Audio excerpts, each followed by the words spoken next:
Efeso Kapitulo 2. Kaniadto, patay kamo tungod sa inyong pagkadautan ug pagkamakasasala. Gisunod ninyo ang daotang pagkinabuhi sa kalibutan ug ang pangulo sa mga kagamhanan diha sa kawalangan, ang espiritu nga mao'y nagmando sa mga tao nga misupil sa Dios. Kaniadto, kitang tanan sama kanila, nagkinabuhi sumala sa tawhanong kailibgon ug sa mga pangandoy sa atong lawas ug hunahuna. Busa tungod sa atong tawhanong kinaiya, gikaligut-gutan kita sa Dios sama sa tanang katawhan.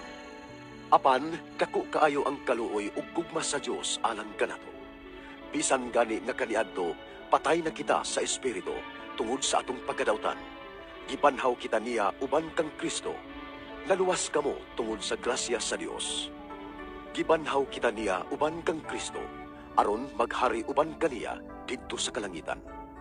Gibuhat kini sa Dios aron sa umaabot nga mga panahon, ipakita niya ang naghingapin niyang grasya diha sa kaayo nga iyang gipakita kanato pinaagi kang Kristo Hesus.